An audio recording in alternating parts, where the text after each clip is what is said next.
Especially thank you to everyone who attended the spoken word workshop. It was off the hook. And I'm going to read a poem that I wrote called The City. Kind of fitting. The city begins at dawn with a rooster's crow drowned out by a commuter's horn. Good morning. Time is a metaphor for everyone except the immigrant grocer down the shop. Time is a metaphor for everyone except the immigrant grocer down the street who opens the metal nightgown of her storefront every morning, even Sundays. It's time to wake up. The city is its homeless.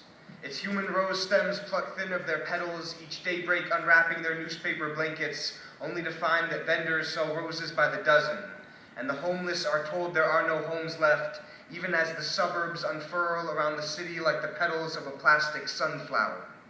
The city is alive in its death, growing like volcanic rock, birthing a newborn island on fire in the depths. The earth expands by splitting itself open, pouring its innards out so it can jigsaw itself whole again with each molten puzzle piece, and the city does the same. It consumes what it destroys, and it destroys itself.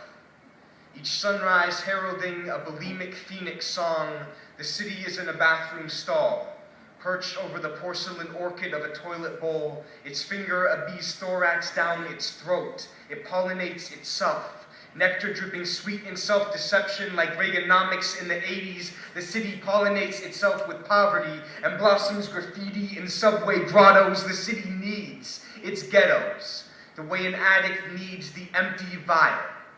Both are the necessary remnants of someone else's unnecessary excess.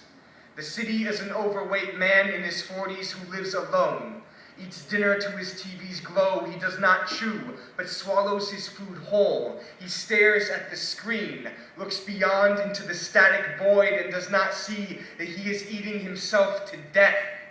The city cannot stand to see its own reflection, so it smears the mirror of the sky with the opaque varnish of its smog and blinds the glass iris of the stars.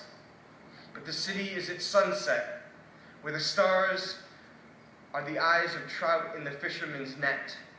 But the insides of his fish are crocheted with mercury, so he casts night over the sky and catches satellites instead, blinking like sea creatures on the ocean floor, where the only light is the light they make for themselves.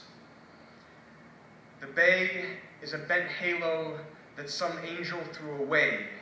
The city a child's prayer in her mother's cancer ward before she has stopped believing in God. The city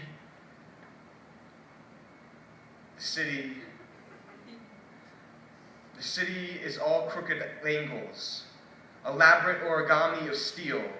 This geometry has stories to tell, so we read the city like a Bible code, counting the human abacus of its streets, hoping to see ourselves in a skyscraper's eyes.